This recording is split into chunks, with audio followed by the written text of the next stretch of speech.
नमस्कार. माझं नाव उन्मेष जोशी. मी रिस्पॉन्सिबल नेटिझम या सामाजिक संस्थेचा को फाउंडर आहे. रिस्पॉन्सिबल नेटिझम इंटरनेट आणि सायबर सेफ्टी बद्दल काम करतं गेल्या 10 वर्षांपासून आणि देशभरातल्या विविध राज्यांबरोबर विविध संस्थांसोबत रिस्पॉन्सिबल नेटिझम काम करत आहे. हा जो आजचा कार्यक्रम आहे, हा कार्यक्रम महाराष्ट्र शासनाच्या शालेय शिक्षण आणि क्रीडा विभागाच्या वतीने अ, सगळ्या शाळांना, महाराष्ट्रभरातल्या सगळ्या शाळांना असं एक परिपत्रक काढलेलं होतं, की ज्याच्यात जिजाऊ ते सावित्री सन्मान महाराष्ट्राच्या लेकीचा या अभियानाच्या अंतर्गत शाळांमध्ये 3 जानेवारी ते 12 जानेवारी पर्यंत विविध कार्यक्रम घेण्याचं या पत्रकात सांगितलेलं होतं.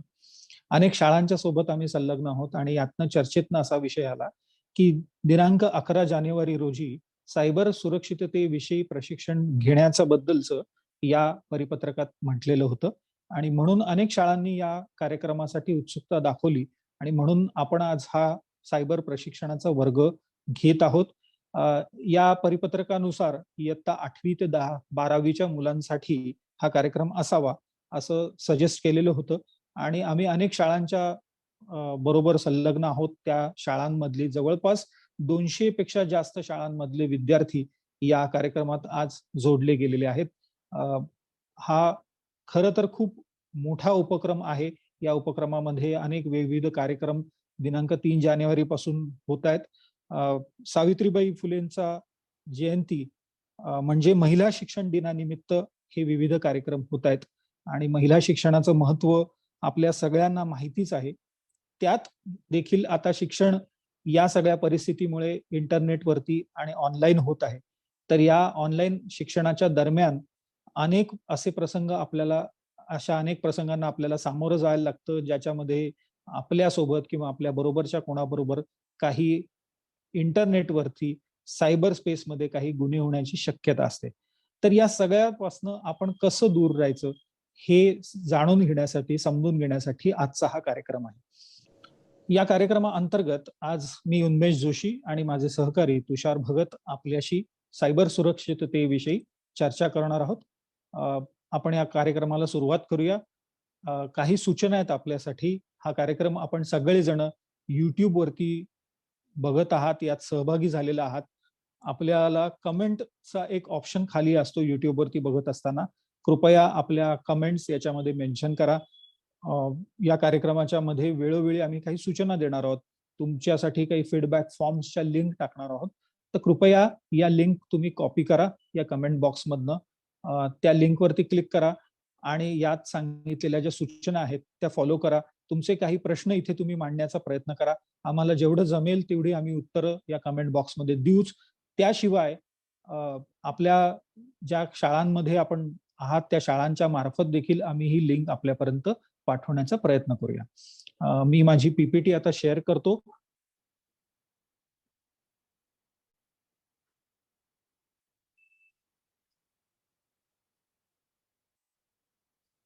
आपल्याला सगळ्यांना व्हिजिबल आहे का ही पीपीटी? ओके.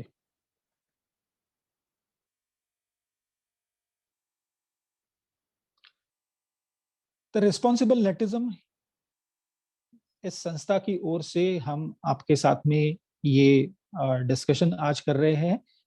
मैं अलग-अलग लैंग्वेजेस का इस्तेमाल करूंगा क्योंकि बहुत सारी स्कूल्स है जो हिंदी, मराठी, इंग्लिश मीडियम की है और बच्चे अलग-अलग लैंग्वेजेस में पढ़ रहे हैं। सो और जैसे ही आपको सबको पता है कि इंटरनेट के लिए कोई लैंग्वेज नहीं होती, हिंदी, इंग्लिश, मराठी, हम जो लैंग्वेज अच्छी तरह से जानते हैं उसका इस्तेमाल इंटरनेट के ऊपर करते हैं और भाषा का यही तो महत्वपूर्ण काम है कि हम हमारी मन की बात आपके सामने रखने की कोशिश भाषा से करते हैं. So language will not be barrier for this session.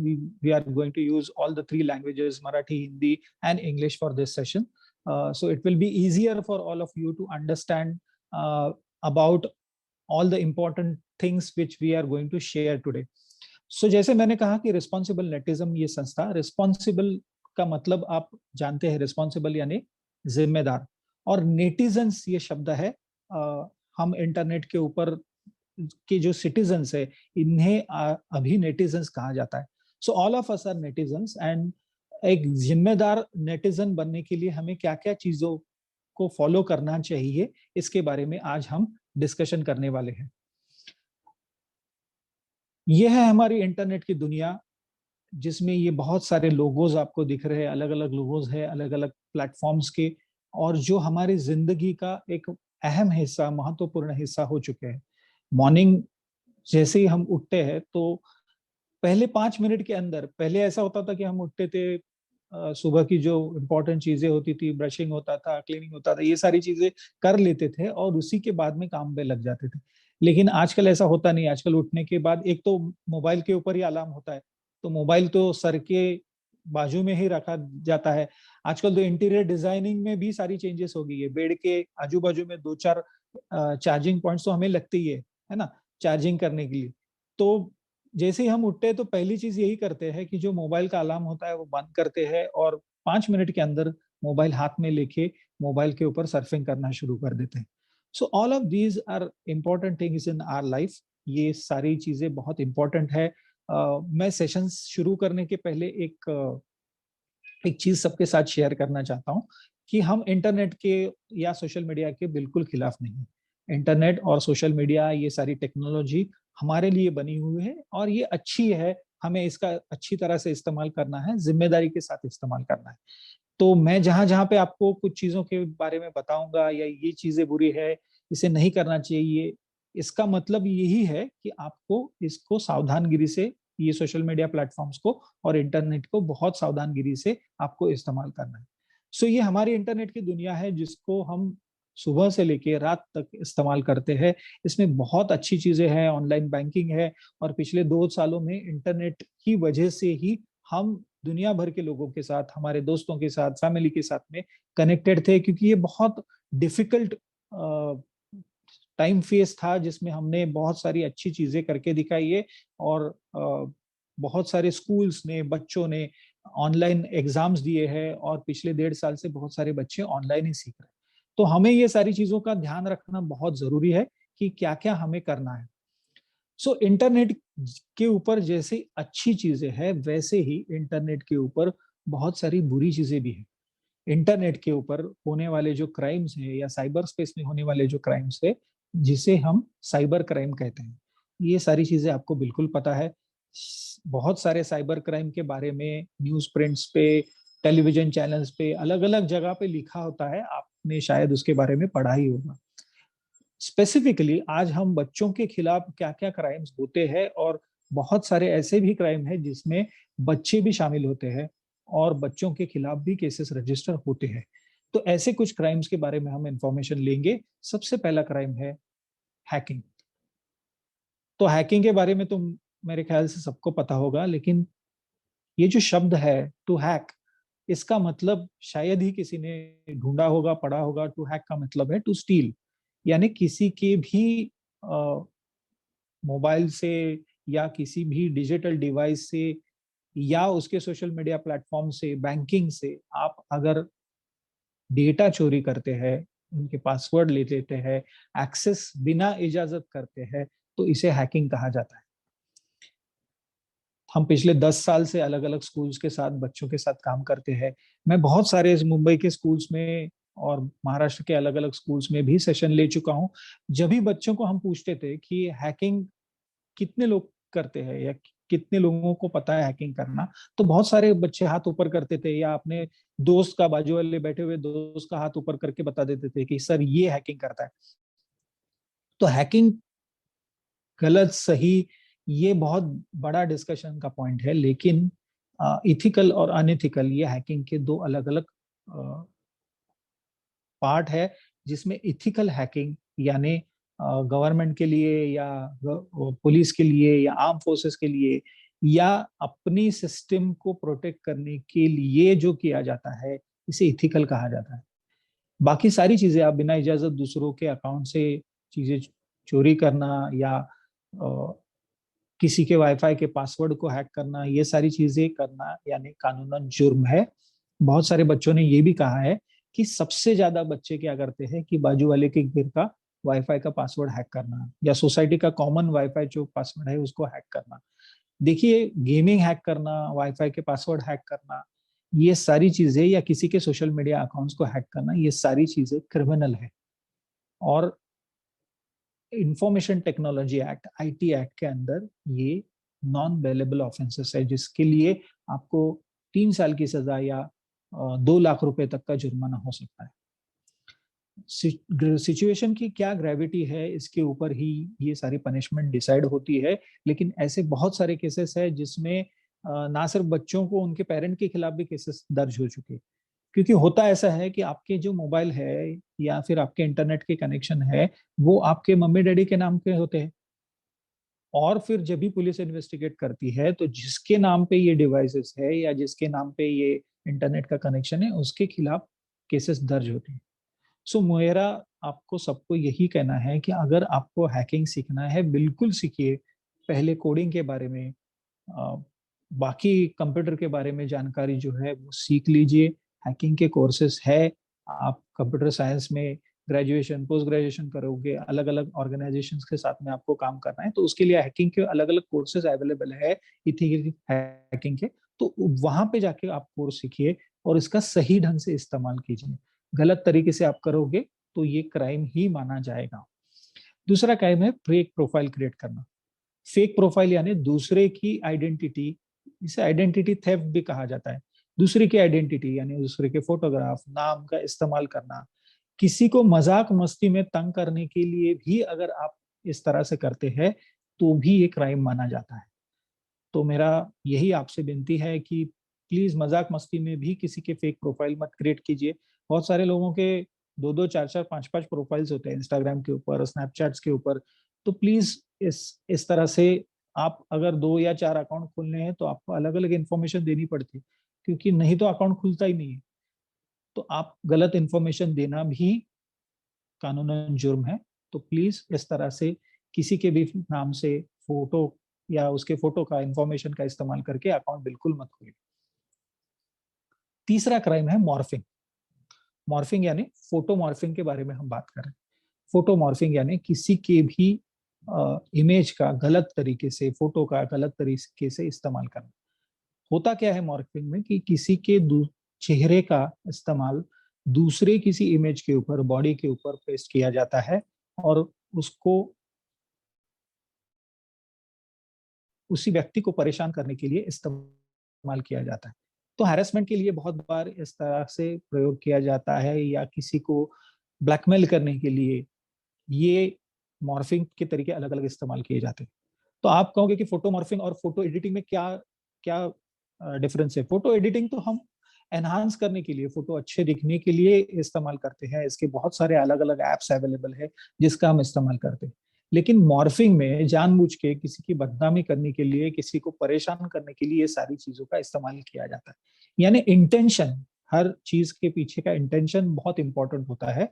और कानून के सामने इंटेंशन ही बहुत इंपॉर्टेंट बात है, क्योंकि आपका इंटेंशन अगर गलत है तो आपको इसके बारे में पनिशमेंट डेफिनेटली होने वाली है।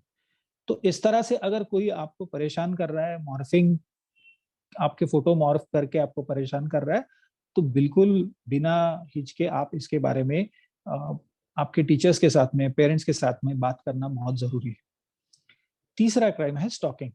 स्टॉकिंग यानी इंटरनेट के ऊपर पीछा करना।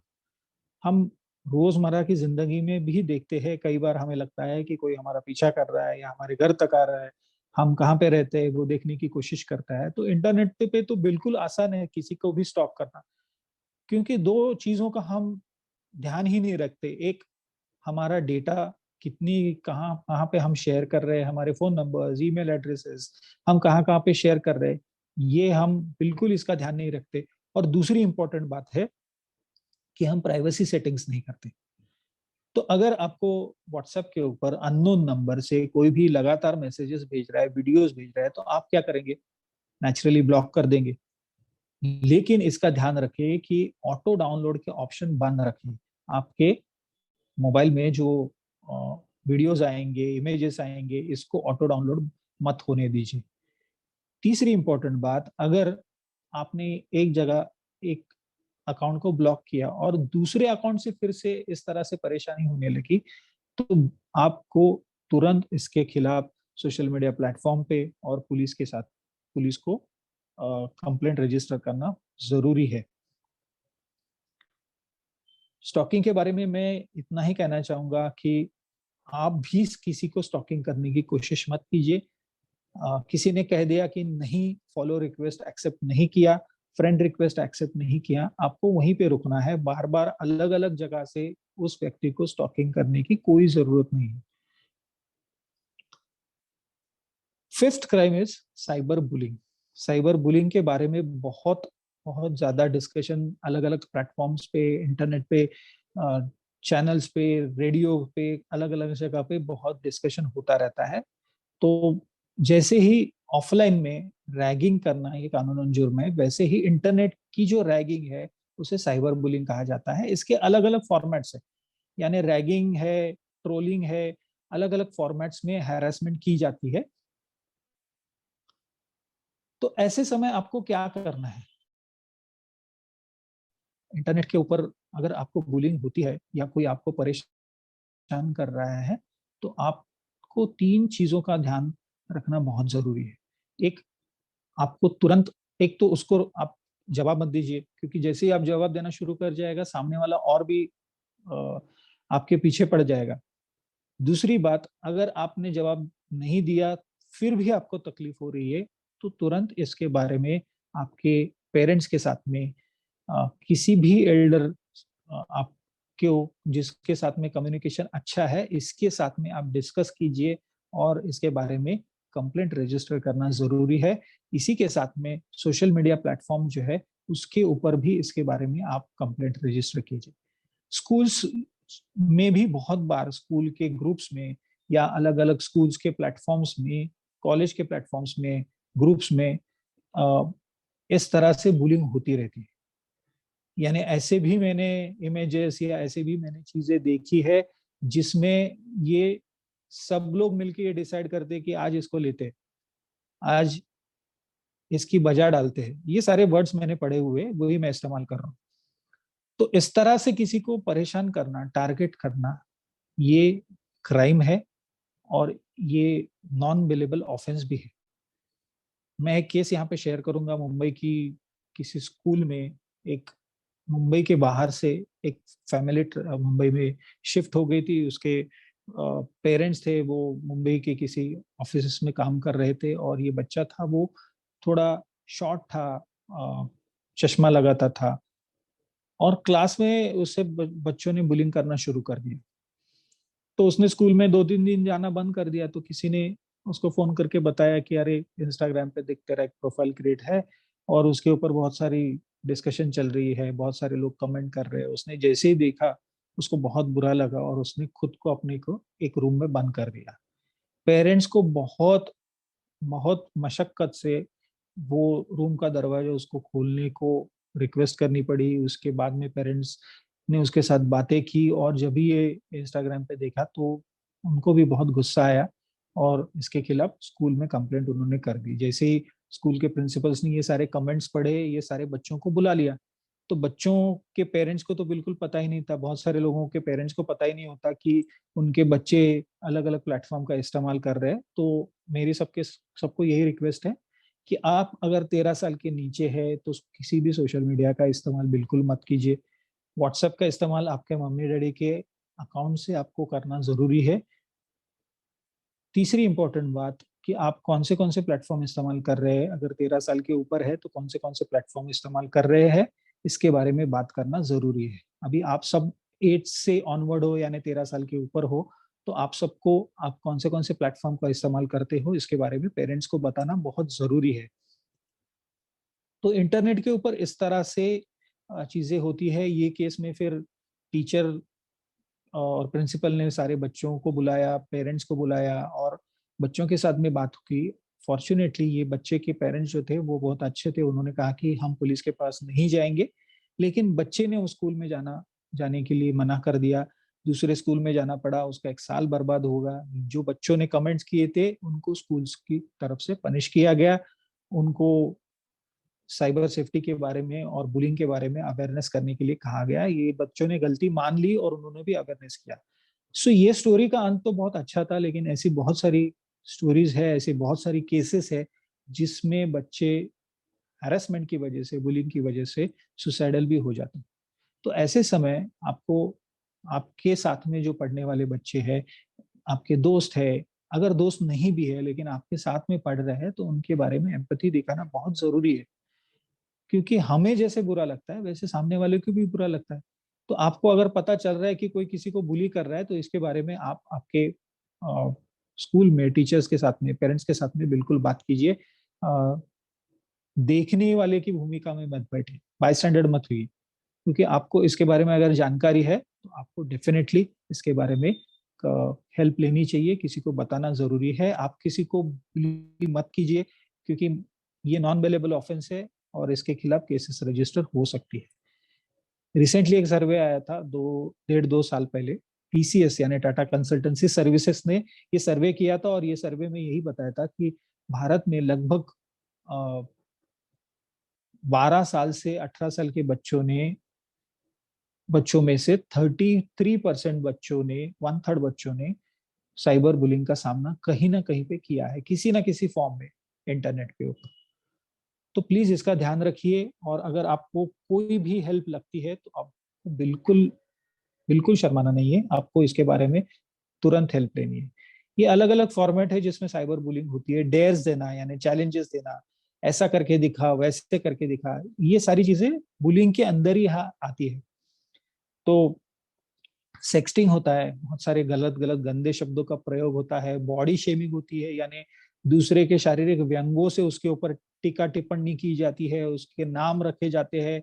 और ये तो बहुत कॉमन है हमारे यहाँ पे। हम हंसी मजाक में भी किसी को मोटे, ये कड़के, ये चश्मे वाले, ये ऐसे बहुत सारे नाम हम लोग आसानी से रख देते हैं। लेकिन इंटरनेट पे इस तरह से लिखना, ये आपके खिलाफ एविडेंस होता है। और आप ये सारी चीजें करते हैं तो ये एविडेंस रजिस्टर किया जाता है और केस भी इसके खिलाफ रजिस्टर हो सकता है। दूसरे के बारे में अफवाहें पसराना, उसको ब्लैकमेल करना, ये सारी चीजें आती है साइबर बुलिंग के अंदर।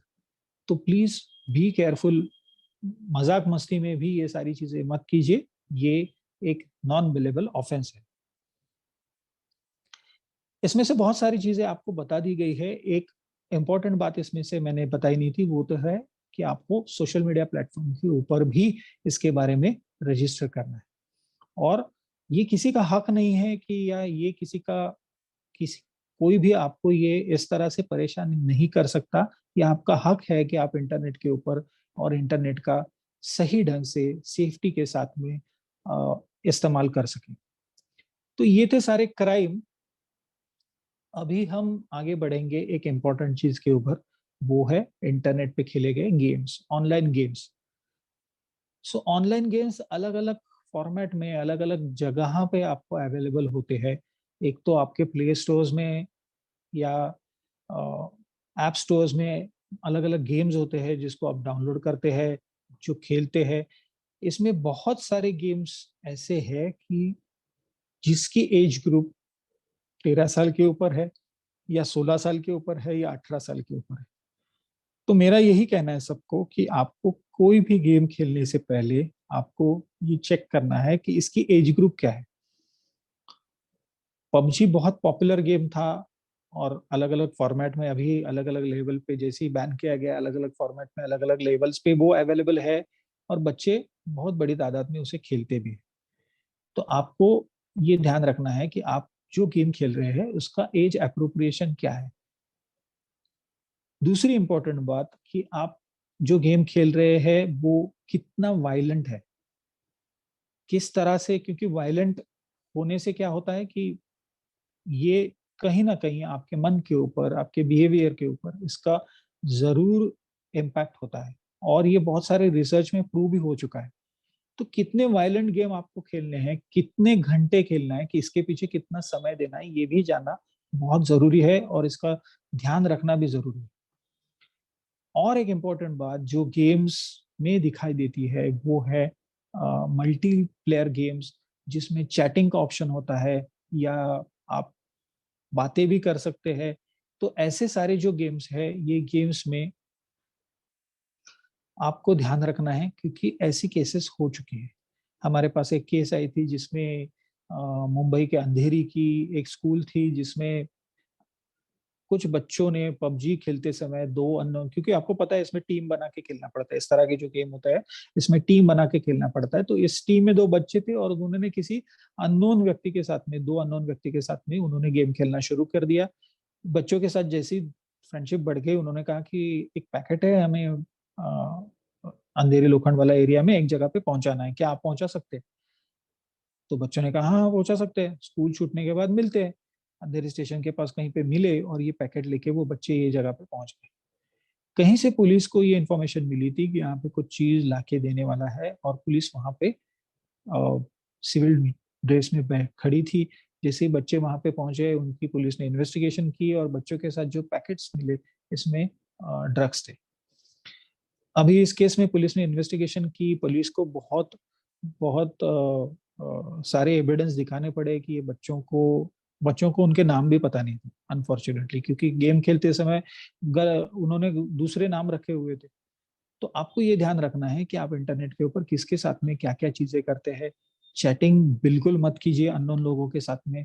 आपके एड्रेस, फोन नंबर्स, ये बिल्कुल किसी के साथ में शेयर मत कीजिए।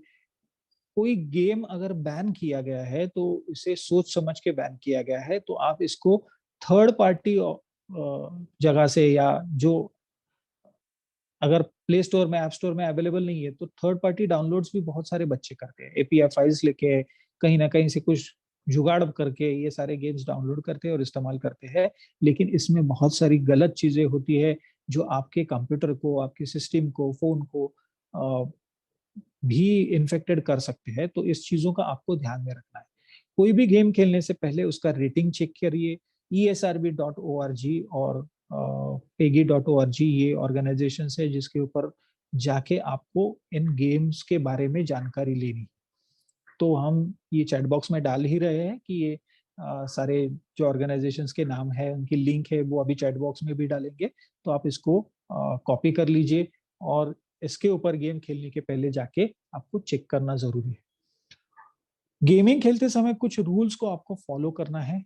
देखिए, हम गेम खेलने के खिलाफ नहीं है, लेकिन गेम किस तरह से गेम खेलते हैं, इसका आपको क्या उपयोग होता है, आप इसका अच्छी तरह से किस तरह इस्तेमाल कर सकते हैं, इसका भी ध्यान रखना जरूरी है। एक तो किसी भी गेम के लिए परचेस करने के लिए बैंकिंग कार्ड्स का, या बहुत बार ऐप स्टोर में कार्ड्स कनेक्टेड होते हैं, तो आप बाय करने से पहले आपके पेरेंट्स के साथ में डिस्कस कर लीजिए। बिना पेरेंट्स को बताए आप कोई भी चीज इंटरनेट के ऊपर परचेस नहीं करोगे, बिल्कुल नहीं करोगे।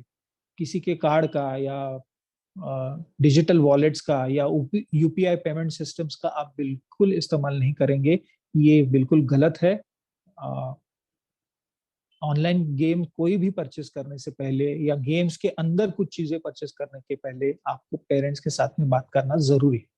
इंटरनेट पे ऐसे बहुत सारे गेम्स होते हैं जो गैम्बलिंग वाले गेम्स है। गैम्बलिंग यानी जुआ होता है, तो जिसके ऊपर पैसा लगाना पड़ता है, आपको उकसाया जाता है और आपको पैसा लगाने के लिए प्रेशराइज किया जाता है। तो बिल्कुल ऐसी चीजों पे ऊपर पैसे मत लगाइए।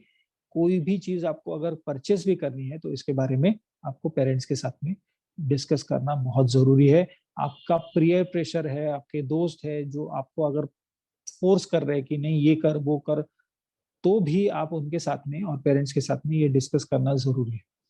डिस्कॉर्ड जैसी चीजें हैं जहाँ पे प्लेटफॉर्म्स है जहाँ पे बहुत सारे बच्चे साथ में मिलते हैं, गाने सुनते हैं, फिल्म्स देखते हैं, बहुत सारी एक्टिविटीज करते हैं। तो डिस्कॉर्ड के आपको अगर आपकी लिंक है वो पब्लिक प्लेसेस में मत डालिए, आपके दोस्तों के पास ही सिर्फ शेयर कीजिए।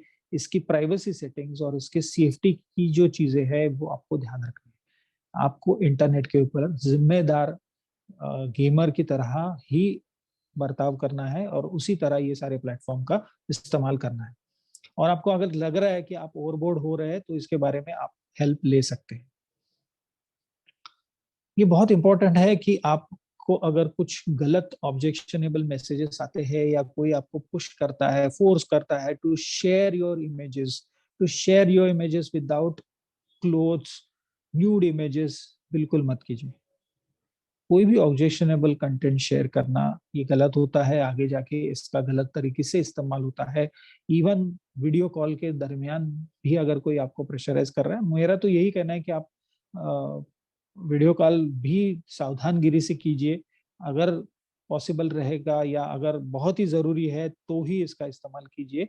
आप अगर किसी के साथ में बातें करना चाहते हैं तो विदाउट वीडियो भी बातें हो सकती है, या चैट प्लेटफॉर्म्स का भी इस्तेमाल हो सकता है।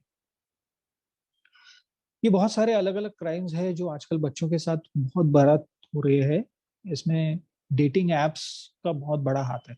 बहुत अलग अलग डेटिंग एप्स इंटरनेट पे अवेलेबल है जो 18 साल के ऊपर के बच्चों के लिए है, लेकिन ये देखा गया है कि 14 से 18 साल के बच्चे भी इस तरह से डेटिंग एप्स का इस्तेमाल करते हैं। तो डेटिंग एप्स का इस्तेमाल मत कीजिए। डेटिंग ऐप से आपकी बहुत सारी इंफॉर्मेशन अलग अलग प्लेटफॉर्म पे जाती है। इंटरनेट के ऊपर बहुत बार ऐसा होता है कि जो रिलेशनशिप्स में होते हैं, रिलेशनशिप ब्रेकअप हो जाती है, तो शेयर किए गए इमेजेस या चैट्स का या वीडियोस का इस्तेमाल गलत तरीके से किया जाता है और प्रेशराइज करके, ब्लैकमेल करके आपको सेक्सुअल फेवर मांगे जाते हैं। तो इस तरह से सेक्सटॉर्शन की केसेस बहुत बढ़ रही है। तो आप ध्यान रखिए दो चीजों का। एक तो किसी के साथ में इमेजेस नहीं शेयर करना है, वीडियो नहीं शेयर करना है। कोई भी कितना भी अच्छा दोस्त हो, वो कुछ नहीं गलत करेगा, लेकिन उसका अगर मोबाइल, उसके डिवाइस किसी दूसरे के हाथ में पड़ गया और उसने ये सारी चीजों का गलत तरीके से इस्तेमाल किया, तो आपके लिए बहुत बड़ी परेशानी हो सकती है। इंटरनेट पे ये भी देखा गया है कि बच्चों को इंटरनेट पे ग्रूम किया जाता है। बच्चों के साथ में बहुत प्यार से बात करके उनको फुसला के इंटरनेट पे बहुत सारी गलत चीजें उनसे करवाई जाती है। तो बच्चों के बारे में, बच्चों के न्यू इमेजेस या बच्चों के वीडियोस इस तरह से इंटरनेट के ऊपर पोस्ट करना, ये कानूनन जुर्म है। ये बहुत बड़ा जुर्म है आईटी एक्ट के अंदर। और प्रोटेक्शन, बच्चों को प्रोटेक्शन करने के लिए पॉक्सो करके एक्ट आया हुआ है, इसके अंडर भी ये क्रिमिनल माना जाता है और इसके खिलाफ बहुत सख्त से सख्त एक्शन लिए जाते हैं, जिसमें 10 साल से लेके 10 लाख रुपए तक का जुर्माना भी है। तो ये सारी चीजों का आपको ध्यान रखना है। इस तरह से कोई इमेजेस वीडियोस आपके पास आते हैं तो उसको बिल्कुल फॉरवर्ड मत कीजिए, शेयर मत कीजिए। At the end of this session we are going to share all the numbers, websites है, ये सारी चीजें आपके साथ शेयर करेंगे। तो इसी के ऊपर आपको रिपोर्ट करना है, और वो भी ईमेल के माध्यम से।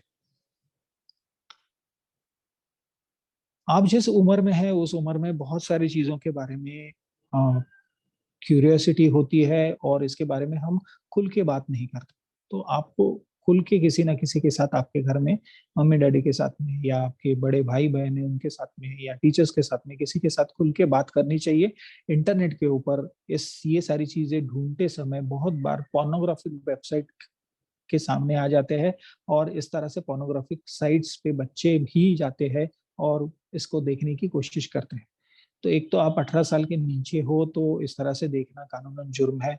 किसी के साथ में शेयर करना, पोस्ट करना, ये कानूनन जुर्म है। दूसरी इंपॉर्टेंट बात, अगर आपको लग रहा है कि ये आपको बार बार ऐसे ये देखने को मन चाहता है और आप कंटिन्यूसली इसको देख रहे हैं, तो आपको डेफिनेटली किसी ना किसी की हेल्प लेना जरूरी है, क्योंकि पोर्नोग्राफिक एडिक्शन की भी केसेस बहुत बढ़ गई है। हम बार बार यही कर रहे हैं कि आप इंटरनेट के ऊपर किसी भी गलत चीज अगर आप फेस करते हैं तो इसके बारे में पेरेंट्स के साथ बात करना बहुत जरूरी है। इसके बारे में रिपोर्ट करना भी बहुत बहुत जरूरी है। अगर सामने वाला कहता है कि नहीं ये हमारा सीक्रेट है, आपको किसी को शेयर नहीं करना है, तो इसका मतलब है कि आपको ये बिल्कुल शेयर करना है। बिल्कुल शेयर कीजिए, आपके पेरेंट्स के साथ बातें कीजिए। Raise your voice, whatever you face on the internet, raise your voice, report it to your parents, report it to your social media platforms. हमारी हेल्प के लिए हमारा हेल्पलाइन नंबर है 8433701077। ये मैं चैटिंग बॉक्स में बिल्कुल आपको भेजूंगा। At the end of program भी इसके बारे में हम लोग बात करेंगे, लेकिन आपको इन सारी चीजों के बारे में बात करना, आवाज उठाना बहुत जरूरी है। यहाँ तक ही मेरा, अ, मैं आपके साथ में बात करने वाला था। मैं क्राइम के बारे में आपके साथ में बात कर चुका हूँ और गेमिंग के बारे में बात कर चुका हूँ। इसके आगे जो सेफ्टी टिप्स है वो देने के लिए मैं, मेरे दोस्त है और मेरे सहकारी है तुषार भगत, जो हमारी ट्रस्टीज भी है, और मैं उनको रिक्वेस्ट करूंगा, तुषार इसके आगे आप सेशन लीजिए। Thank you very much, guys, for listening me very carefully. Please write your comments into chat box. We are going to send you a feedback link also. Click on that link. और class की कुछ important सूचनाएं या information देने के लिए मैं फिर से आपके साथ में जुड़ा रहूंगा. Thank you Tushar. Okay, great. So, good mornings all students and teachers. उन्मेष ने बहुत अच्छी तरीके से आपको बताया कि साइबर क्राइम के क्या-क्या टाइप्स है और कैसे आपके साथ ऐसे ये सब क्राइम्स हो सकते हैं या आपके फ्रेंड्स के साथ हो सकते हैं या फिर आपके रिलेटिव्स के साथ हो सकते हैं, आपके भाई बहन के साथ हो सकते हैं और आप उनसे कैसे बचना चाहिए.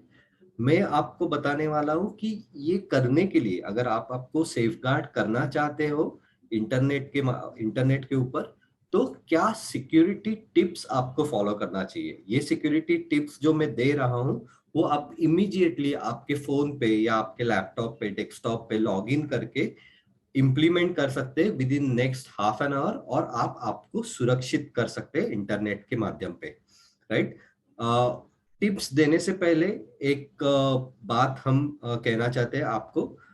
आप जब भी इंटरनेट पे हो तो इंटरनेट पे आप कुछ भी शेयर करते हो या कुछ भी इंफॉर्मेशन ऐड करते हो या वीडियो पोस्ट करते हो तो आपको कुछ चीजों का ध्यान रखना चाहिए. तो ये एक अच्छा डायग्राम हमारे टीम ने बनाया है. आप उस डायग्राम को देख लीजिए. जब भी आप कुछ भी शेयर करना चाहते हो इंटरनेट पे तो सबसे पहले सोचो कि आप क्या शेयर कर रहे हो. क्या आप ऐसी कोई इंफॉर्मेशन शेयर कर रहे हो जो आपकी बहुत पर्सनल है, जिसको किसी और आदमी के साथ या और किसी इंटरनेट के यूजर के साथ आपको नहीं शेयर करना चाहते हो. तो वो देख लो कि आपकी इंफॉर्मेशन ज्यादा पर्सनल तो नहीं है शेयर करते वक्त. आप जब भी कुछ भी फोटो अपलोड करते हो या किसी न्यूज के बारे में शेयर करते हो तो याद रहे कि आप आपके सिर्फ फ्रेंड के साथ कनेक्ट रहो. जब आप फ्रेंड्स के साथ कनेक्ट रहते हो तो वो इंफॉर्मेशन आप शेयर कर रहे हो वो आपके सिर्फ दोस्तों के साथ कनेक्ट होती है या दोस्तों के साथ शेयर होती है. फेसबुक में एक ऑप्शन रहता है कि जिससे आपके जो प्रोफाइल है वो प्रोफाइल लॉक हो जाए. लॉक करने के बाद कोई दूसरा आदमी, कोई अननोन स्ट्रेंजर या कोई जानबूझ के आपको तकलीफ देने का ट्राई कर रहा हो तो उस आदमी के पास वो इंफॉर्मेशन नहीं दिखेगी. अगर वो सर्च भी करता है आपके नाम से फेसबुक पे तो आपको उसको कोई फोटोज आपकी नहीं देखेंगी. जो पर्सनल फोटोज है आप क्या शेयर कर रहे हो वो नहीं देखेंगे. ओके. तो आपको सिर्फ वो कंटेंट शेयर करना चाहिए जो आपके फ्रेंड्स के साथ आप शेयर करना चाहते हो. दूसरी बात, आपको हमेशा काइंड रहना है. जो दूसरे लोगों के साथ आप बात करते हो इंटरनेट पे या उनके पोस्ट पे आप कमेंट करते हो या किसी पॉलिटिकल फिगर है उसके बारे में आप बात करते हो इंटरनेट पे, जो मेक श्योर कि आप उनके बारे में सिर्फ अच्छी बात करो. आप बी काइंड टू अदर्स उस पर्टिकुलर पोस्ट के बारे में या उस पर्टिकुलर आपके दोस्त के बारे में. Don't share your password. आपके जो पासवर्ड है वो आप किसी से शेयर नहीं करोगे. भले ही वो आपका कोई खास दोस्त हो या आपकी कोई खास दोस्त हो, उनके साथ आप पासवर्ड शेयर नहीं करेंगे. सिर्फ आपके पासवर्ड जो है, जो इम्पोर्टेंट इंफॉर्मेशन है, वो आपके पेरेंट्स के साथ शेयर होनी चाहिए. आपके पेरेंट्स को आपका पासवर्ड या आपकी जो इम्पोर्टेंट इंफॉर्मेशन है जिससे आप वो उन आपके प्रोफाइल को अनलॉक कर सके, वो शेयर होनी चाहिए. ये हम क्यों चाहते हैं कि आपके पेरेंट्स के साथ आपका पासवर्ड शेयर हो? क्योंकि एक एक हादसा हुआ था जिसमें एक लड़की को फेसबुक पे किसी फ्रेंड ने अपने को मिलने को बुलाया था एक जगह पे. वो लड़की उस लोकेशन पे चली गई और उधर से वो लापता हो गई. अभी उसके किसी भी दोस्त को ये पता नहीं था कि वो लड़की वो किधर गई. तो लकीली उसकी जो बड़ी बहन थी उसके पास उसके फेसबुक का पासवर्ड था. उसने फेसबुक पे लॉग इन किया तो उसके कुछ चैट का इंफॉर्मेशन उसको मिला और उसमें उस लोकेशन का एड्रेस था. उस एड्रेस पे जब पुलिस गए तो उनको पता लगा कि वो लड़की कौन से गाड़ी से किधर गई है और उस लड़की को वो वापस सुरक्षित घर लेके आ सके. इसलिए हम चाहते हैं कि आपके जो पासवर्ड है, आपके जो यूजर नेम है, वो आपके मम्मी डैडी के साथ शेयर होने चाहिए, आपके बड़े भाई या बड़े बहन के साथ शेयर होने चाहिए. Keep your settings private. मतलब क्या है कि फेसबुक या कोई भी सोशल मीडिया ऐप हो, उस सोशल मीडिया ऐप पे आइदर आप आपका प्रोफाइल ओपन रख सकते हैं या प्राइवेट रख सकते हैं। जब आप आपका प्रोफाइल ओपन रखते हैं तो कोई भी अननोन स्ट्रेंजर आपकी इंफॉर्मेशन देख सकता है, आपकी जानकारी ले सकता है। बहुत बार ऐसे होता है, मैं बताना चाहता हूँ कि हाँ, आपके सभी दोस्त आपको जन्मदिन की बधाई देते हैं फेसबुक पे। जब वो बधाई देते हैं तो कोई भी जो अननोन स्ट्रेंजर है उसको पता लगता है कि आपका बर्थ डेट क्या है। आपका जनरली आप फोटो शेयर करते हो, फोटो पे केक होता है, केक के ऊपर आपका एज लिखा होता है, तो आपकी बर्थ डेट भले आप किसी को नहीं देना चाहते हो, इमीडिएटली शेयर हो जाता है। तो ये सब इंफॉर्मेशन आपको अगर प्राइवेट रखते हो, सिर्फ आपके दोस्तों या आपके रिलेटिव्स के साथ ही आपका प्रोफाइल शेयर होता है, तो वो इंफॉर्मेशन उनके साथ ही रहेगी, किसी और स्ट्रेंजर के साथ नहीं जाएगी। Again don't be heartful towards other. जब हम बात करते हैं इंटरनेट पे या सोशल मीडिया पे, तो किसी को हर्ट करने के लिए कुछ ऐसी पोस्ट या ऐसी बात आपको नहीं करनी चाहिए, जिससे, क्योंकि आपको पता नहीं कि वो आदमी या वो आपका दोस्त या वो आपका रिलेटिव कौन से हालात से गुजर रहा है। तो आप मजाक में या मस्ती में कुछ भी लिख देते हो, उसका गलत मतलब निकाल देते हैं लोग और उनके साथ और इमोशनली बहुत हर्ट हो जाता है और आपके रिलेशनशिप में तनाव आ जाता है। तो ये सब चीजें हमको सोशल मीडिया पे कोई भी प्लेटफॉर्म पे नहीं करनी चाहिए। तो अभी हम टेक्निकल टिप्स देखते हैं जिसमें आपको फेसबुक से रिलेटेड या बाकी सभी माध्यम से रिलेटेड आप आपका प्रोफाइल सिक्योर कर सकते हैं, राइट। सबसे पहले देखते हैं फेसबुक के लिए। तो फेसबुक के लिए कभी कभी ऐसे होता है, कोई पोस्ट कर लेता है, तो वो पोस्ट हो सकती है कि आपको गलत लगे, या फिर हो सकता है कि वो पोस्ट है जो फॉल्स इंफॉर्मेशन दे रही हो, या फिर कोई वायलेंस के बारे में वो पोस्ट हो सकती है, या कोई हेट स्पीच हो सकता है, या कोई स्पैम कंटेंट हो सकता है। तो हम चाहते हैं कि जब भी आप इंटरनेट पे हो, सिर्फ अपने बारे में नहीं सोचिए, आप दूसरों के बारे में भी सोचिए। और ऐसे कोई कंटेंट जो इंटरनेट पे शेयर होता है, उस कंटेंट को आप इमीडिएटली रिपोर्ट कीजिए। क्योंकि जब आप जैसे कई लोग इस पर्टिकुलर कंटेंट पे रिपोर्ट करते हैं या कंटेंट को रिमूव करने के लिए फेसबुक को बोलते हैं, तो फेसबुक उस पर्टिकुलर कंटेंट को रिमूव कर देता है और आपको बता देता है कि आपने जो काम किया वो अच्छा है, और उस पर्टिकुलर पोस्ट को वापस कभी किसी को शेयर नहीं किया जाएगा। तो ये करना कैसे है, बहुत बहुत ही इजी प्रोसीजर है।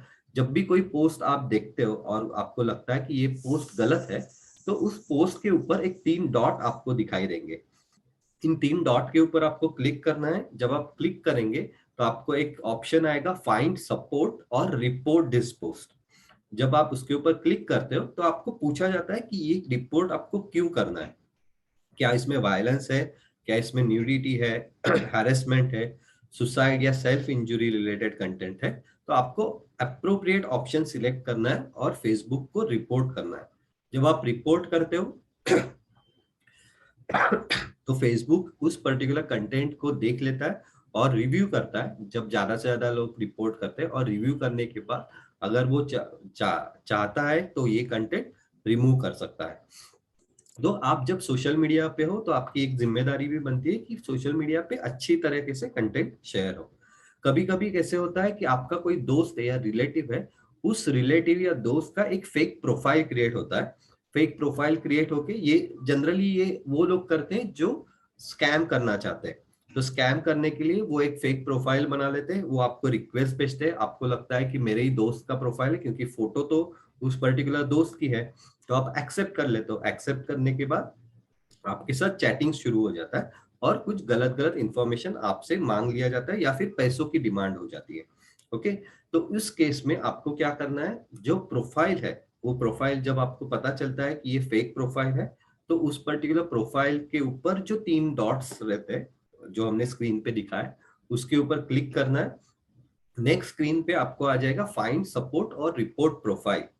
रिपोर्ट करने के लिए आप क्लिक कीजिए और उस पर्टिकुलर अकाउंट को एज अ फेक अकाउंट या फेक नेम के नाम से आप मार्क कर सकते हैं। जैसे आप मार्क करेंगे, जैसे ज्यादा से ज्यादा लोग मार्क करेंगे, ऐसे नहीं कि सिर्फ आपने मार्क किया और फेसबुक ने वो प्रोफाइल हटा दिया। मैक्सिमम लोग जो आपके बाकी दोस्त हैं उनको भी आपको बताना है कि ये पर्टिकुलर फेक प्रोफाइल को रिपोर्ट करो। जैसे ही रिपोर्ट हो जाता है तो ये पर्टिकुलर प्रोफाइल भी ब्लॉक हो जाता है। Okay.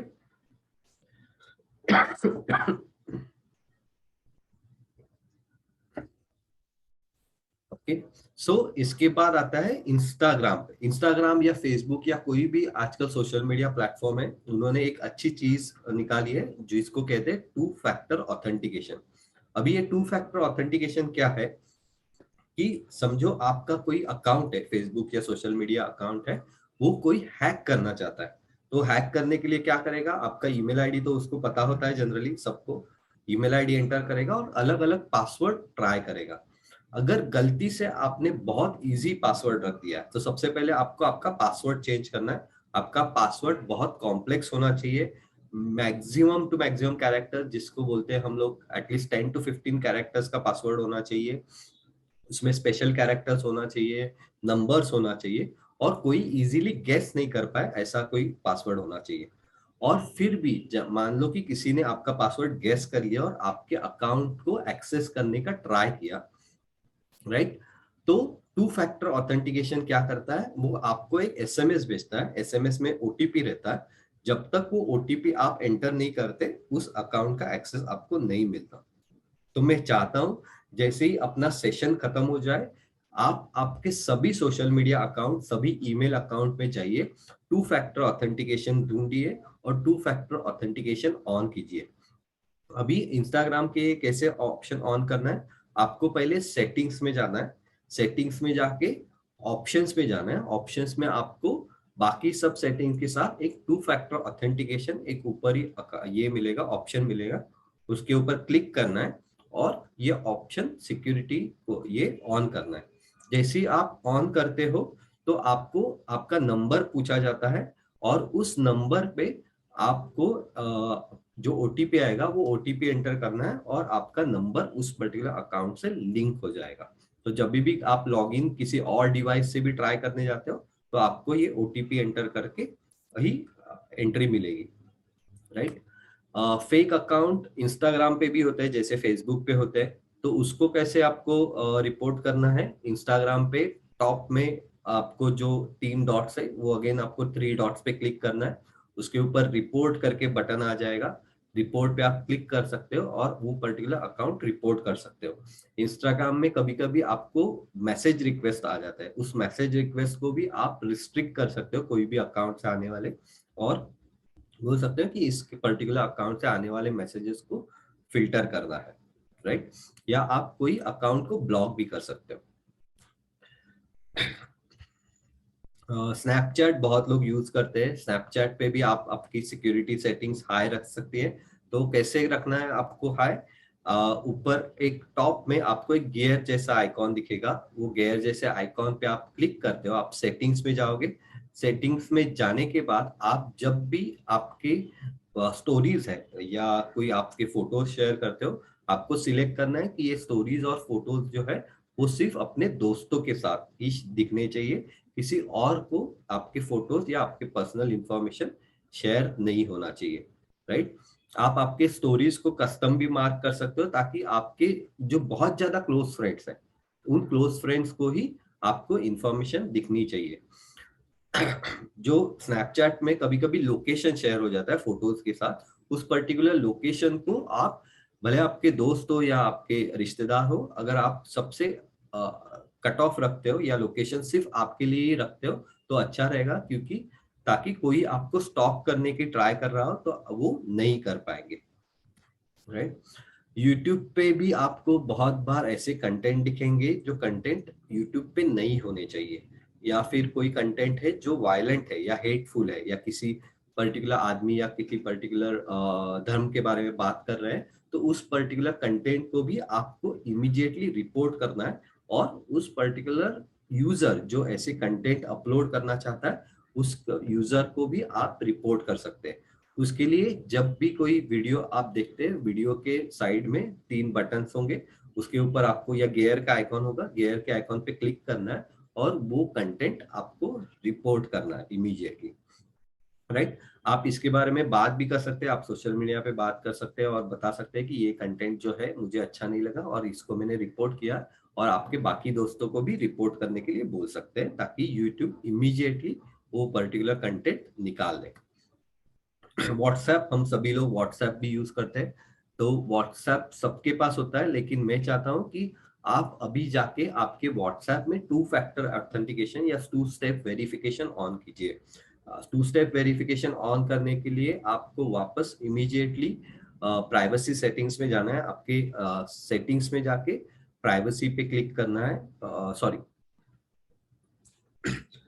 So 2 step verification on करने के लिए आपको सेटिंग्स में जाना है। सेटिंग्स में जाके 2 स्टेप वेरिफिकेशन के ऊपर क्लिक कीजिए। अगर वो पहले से ही ऑन है तो आपको ऑप्शन आ जाएगा कि आपके फोन पे ऑलरेडी 2 स्टेप वेरिफिकेशन ऐड किया गया हुआ है। अगर आपके फोन पे वो नहीं है तो आपको एक 6 डिजिट नंबर पूछा जाएगा। वो 6 डिजिट नंबर या पासकोड आपको बनाना है। ये पासकोड आपको रिमेम्बर रखना है। You can't forget this passcode, क्योंकि आप कभी भी फोन चेंज करते हैं या कभी भी व्हाट्सएप रीइंस्टॉल करते हैं या फिर बीच बीच में व्हाट्सएप वेरीफाई करने के लिए कि वो आप ही यूज कर रहे हैं, वो ये 2 स्टेप वेरिफिकेशन पासकोड है, वो आपको पूछते रहता है। जैसे आप वेरिफिकेशन पासकोड 2 बार एंटर करते हैं, आपको एक आपका खुद का ईमेल आईडी भी पूछा जाता है, ताकि अगर आप भूल जाए वेरिफिकेशन कोड तो आप उस पर्टिकुलर ईमेल आईडी से लॉगिन करके आपका अकाउंट वेरीफाई करके वापस लॉगिन कर सकते हैं। तो ये 2 स्टेप वेरिफिकेशन इमीडिएटली आपको व्हाट्सएप में एक्टिवेट करना है। इसके साथ कभी कभी व्हाट्सएप पे आपको बहुत सारे मैसेजेस आ जाते हैं, ऐसे मैसेजेस जो रिलेवेंट नहीं है, और आपको कोई लिंक भेजा जाता है जिसके बारे में, जॉब के बारे में या कोई लॉटरी के बारे में या कोई इवन आजकल केबीसी स्कैम चल रहा है, केबीसी स्कैम के बारे में इंफॉर्मेशन शेयर की जाती है। तो आपको इमीडिएटली ऐसे कोई लिंक पे क्लिक नहीं करना है कि, या वो क्लिक करने से आपका व्हाट्सएप अकाउंट हैक हो सकता है, आपके बिहाफ पे किसी आपके फ्रेंड या आपके रिलेटिव को मैसेज चला जा सकता है। तो ऐसे कोई भी लिंक को, अननोन नंबर से आए हुए लिंक को आपको क्लिक नहीं करना है। आपको इमीडिएटली रिपोर्ट करना है और वो पर्टिकुलर नंबर ब्लॉक कर देना है। जैसे ही ज्यादा से ज्यादा लोग रिपोर्ट और ब्लॉक कर देते हैं, उस नंबर की व्हाट्सएप सुविधा बंद की जाती है, राइट। इसके बाद एक बहुत ही एक इनोवेटिव ये हमने लॉन्च किया है, रिस्पॉन्सिबल नेटिज्म, और जिस फाउंडेशन का मैं फाउंडर हूँ, safecom internet and e commerce foundation. ये एक नंबर आपको स्क्रीन पे दिख रहा है, 9152019152। ये नंबर आपको सेव करना है सबसे पहले आपके कॉन्टैक्ट लिस्ट में। ये नंबर किसका है? तो ये नंबर किसी आदमी का नहीं है, ये नंबर है ऑटोमेटेड व्हाट्सएप चैटबॉट का। तो ये नंबर क्या करता है? तो जब भी आप चाहते हैं कि आपको कोई ऑनलाइन साइट पे शॉपिंग करनी है, ओके, आजकल बहुत सारे स्कैम हो रहे हैं। उस स्कैम में कोई तो अच्छा प्रोडक्ट आपको फेसबुक पे या ट्विटर के ऐड पे या गूगल के ऐड पे दिखाई देता है। आप उस प्रोडक्ट पे क्लिक करते हो तो प्रोडक्ट की प्राइस एकदम कम रहती है। मतलब अगर 10,000 का प्रोडक्ट हो तो आपको वो बोल देते हैं कि हम 1,000 रुपए में ये प्रोडक्ट आपको दे देंगे। आपको लगता है ये 1,000-2,000 में प्रोडक्ट विदाउट डिलीवरी कॉस्ट अपने घर पे आ जाएगा। आप पे कर देते हो उस पर्टिकुलर साइट पे, और 10-15 दिन क्या पूरा 2-3 महीना निकल जाता है, वो प्रोडक्ट आप तक पहुंचता नहीं और आपको पता चलता है कि ये स्कैम है। ओके, तो इस स्कैम को अवॉइड करने के लिए हमने ये नंबर लॉन्च किया है। आप वापस ये नंबर को याद रखिए, 9152019152, और उसको आपके मोबाइल में स्कैम चेक इंडिया के नाम से ये नंबर को सेव कीजिए। अभी जब भी आपको शॉपिंग करना चाहते हो आप, तो उस पर्टिकुलर नंबर पे व्हाट्सएप पे जाके उस पर्टिकुलर नंबर पे ये साइट का, कोई भी साइट जिस पे आप शॉपिंग करना चाहते हो, ये नंबर, ये यूआरएल आप भेज दीजिए। तो जैसे कि आप स्क्रीनशॉट पे देख रहे हैं, स्क्रीन पे देख रहे हैं, एक nalini.in करके एक साइट था, उसके बारे में ये हमने स्कैन किया। जब आप व्हाट्सएप पे साइट का यूआरएल भेजते हो तो हमारा बॉट आपको बता देता है कि इस साइट का ट्रस्ट स्कोर कितना है।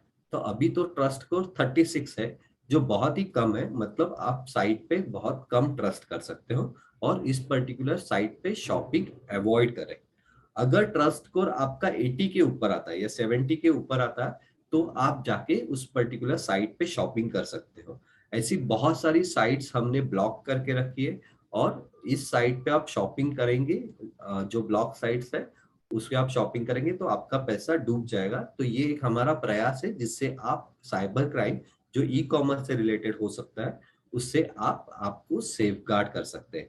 मैं चाहता हूँ ये नंबर आप, स्पेशली आपके मम्मी डैडी है, उनको भी दे दीजिए, क्योंकि वो भी आपके लिए या उनके घर के लिए बहुत सारी शॉपिंग, ऑनलाइन शॉपिंग करती रहते हैं, स्पेशली इन लॉकडाउन। अभी वापस लॉकडाउन चालू हो गया, तो आप इमीडिएटली ये नंबर अपने मम्मी डैडी को दे दीजिए और उनके फोन में ये नंबर सेव कर लीजिए। याद रहे, ये सिर्फ व्हाट्सएप पे चलता है, नॉर्मल एसएमएस पे नहीं चलता, तो आपको सिर्फ व्हाट्सएप पे ये यूआरएल आपको भेजना है। अभी इंटरनेट पे हमने बहुत कुछ देखा, राइट? तो आपको थोड़ा डर लग रहा होगा कि इंटरनेट पे जाए या नहीं जाए। तो मैं चाहता हूं कि आप कुछ सक्सेस स्टोरीज है इंटरनेट के माध्यम से जो इन पर्टिकुलर बच्चों ने हासिल किया है, वो आप देखें। ये एक लड़का है, उसका नाम है वेदांत ठक्कर। तो वेदांत ठक्कर एक 6 स्टैंडर्ड में था और तब उसको इंटरनेट के बारे में पता चला। वो इंटरनेट पे जाता था, लेकिन उसका इंटरनेट का उसने बहुत अच्छे से इस्तेमाल किया। उसने क्या किया, इंटरनेट पे जाके बहुत सारी इंफॉर्मेशन निकाली पावर सोर्स के बारे में, कि एक हमको पावर सोर्स कैसे बनाना है, हम बैटरी ऑपरेटेड चीजों से और रिसाइकल जो चीज है उससे, हम लैपटॉप की बैटरीज है उससे हम पावर सोर्स कैसे बना सकते हैं। और उसने एक पावर बैटरीज के माध्यम से और सोलर पैनल के माध्यम से एक पावर सोर्स उसके घर के लिए बनाया और उसका पेटेंट ले लिया। ओके, तो उसने सिर्फ इंटरनेट पे जाके ये इंफॉर्मेशन निकाली और उसके माध्यम से उसने ये पेटेंट लिया। दूसरे जो 2 बच्चे हैं, संजय और श्रवण, दे स्टार्टेड डिजाइनिंग गेम्स। अभी इंटरनेट पे बहुत सारे प्रोग्रामिंग के कोर्सेस या ऑनलाइन कोर्सेस आते रहते हैं। उन्होंने वो कोर्स किया और कोर्स करने के बाद उनको पता चला कि वो एक गेम्स डेवलप कर सकते हैं, और उन्होंने गेम डेवलप किया एट द एज ऑफ 12। और वो पर सब गेम्स उन्होंने बच्चों को सीखने के लिए फ्री ऑफ कॉस्ट अवेलेबल कर दिए। और एक उनका एनजीओ था, वो एनजीओ को सपोर्ट करते, उनसे जो भी पैसा आता है उससे। तो इंटरनेट से डरिए मत। हम चाहते हैं आप इंटरनेट पे जाए, लेकिन सिक्योर रहे और इंटरनेट का अच्छे से इस्तेमाल करें, राइट? तो एक प्रॉमिस आपको लेना है at the end of this session. सबसे पहले, to secure my password and account. जैसे ही ये सेशन खत्म होगा, तो मेक श्योर आप आपका पासवर्ड और आपके अकाउंट सिक्योर रहेंगे। आप प्रॉमिस करेंगे कि आप सोशल मीडिया और गेमिंग सेफली यूज करें। आप प्रॉमिस करेंगे कि आप कोई भी साइबर क्राइम कमिट नहीं करेंगे।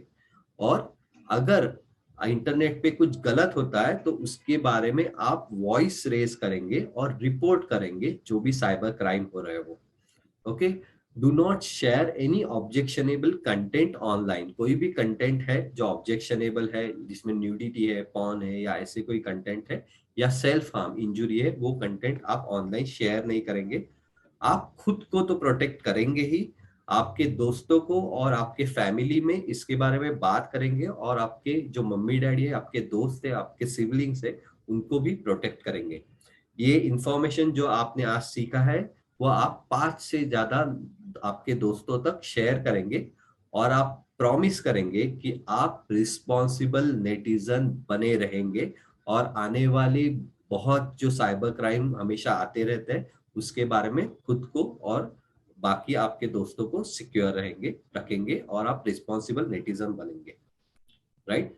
तो अभी आप रिस्पॉन्सिबल नेटिजन तो बन गए हैं, लेकिन मैं चाहता हूं कि इसके आगे आपको क्या करना है, क्या इंफॉर्मेशन आपको चाहिए जो आपको रिस्पॉन्सिबल नेटिजन बनने में सहायता देगी, वो उन्मेष आपके साथ शेयर करेगा। एक छोटा सेशन उन्मेष अभी लेगा, फिर हम कंक्लूड करेंगे। उन्मेष जी। Thank you Tushar. तुषार ने बहुत अच्छी तरह से आपको समझाया है कि सेफ्टी के साथ में सिक्योरिटी भी बहुत इंपॉर्टेंट है। किस तरह से हमें अपने अकाउंट्स को सिक्योर करना है, किस तरह से रिपोर्टिंग करना है। लेकिन हमारा एक्सपीरियंस कहता है कि आप कितना भी सिक्योर करो, कहीं बार ऐसा भी होता है कि आपके साथ में या आपके किसी फैमिली मेंबर्स के साथ में क्राइम हो सकती है। तो अगर क्राइम होता है या आपके साथ में कुछ गलत चीज होती है, तो आपको क्या करना चाहिए? सबसे पहले आप अगर किसी ऑब्जेक्शनेबल कंटेंट को देखते हो, इमेज को देखते हो, वीडियो को देखते हो, तो आपको उसको सेव करना है। डिलीट मत कीजिए, पैनिक मत होइए, इसको सेव करके लीजिए, क्योंकि इंटरनेट पे ये जो सारी चीजें होती है, ये एविडेंसेस है जो हमें पुलिस के सामने रखने पड़ते हैं। तो इसको सेव कर लीजिए। URL उसके सेव कर लीजिए कहाँ पे अवेलेबल है, और उसके बाद में आप दो जगह पे इसके बारे में कंप्लेंट कर सकते हैं।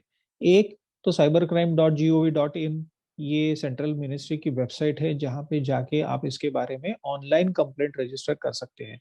यहीं पे 155260, ये एक हेल्पलाइन नंबर है जो सुबह 9 बजे से 6 बजे तक चलाते हैं, और इसके ऊपर भी आप जाके कंप्लेंट कर सकते हो।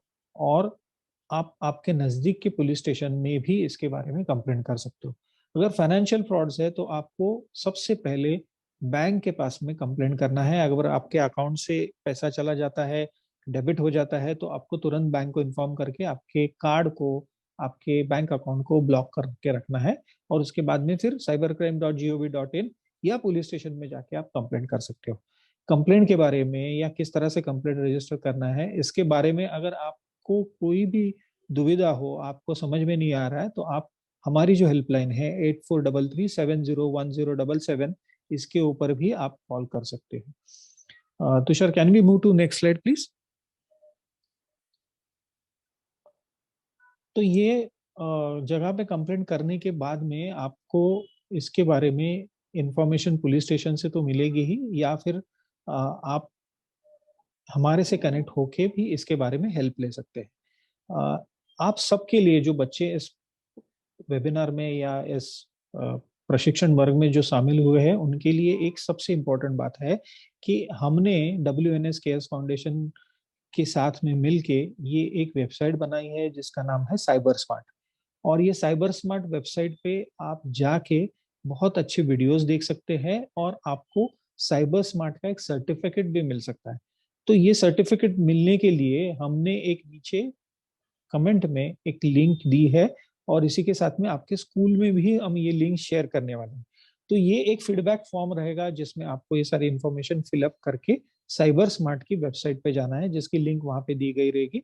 और वहां पे जाके आपको ये कोर्स कंप्लीट करना है। हार्डली एक 10 से 15 मिनट का ये कोर्स होता है, और जिसमें आपको आपका जो पार्टनर है, आप कहाँ से आए हैं, रेफरेंस कहाँ से मिला है, इसमें रिस्पॉन्सिबल नेटिज्म का नाम आपको सिलेक्ट करना है।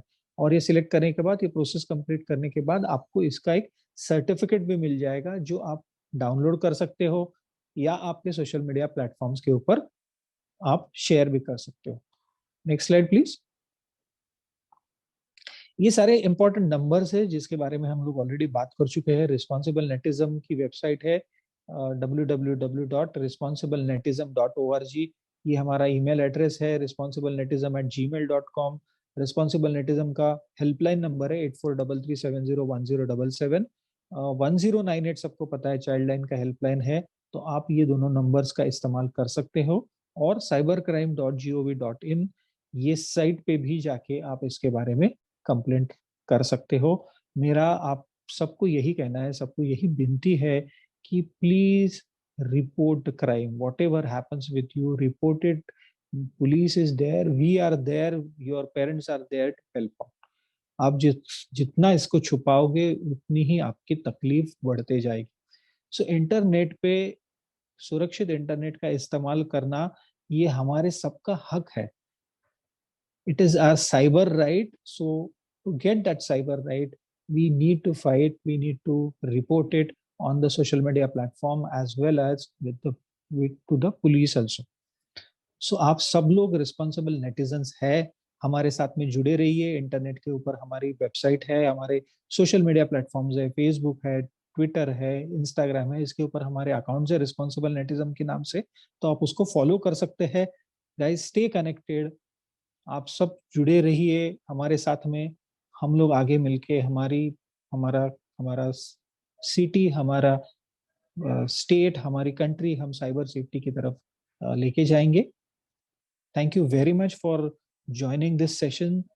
इसमें जुड़े हुए सारी स्कूल्स के प्रिंसिपल्स है, संस्था है, सारे बच्चे हैं, पेरेंट्स है, सबके लिए हम आभारी है। और thank you very much for joining to this session. Stay connected, stay safe, take care of yourself. Thank you very much.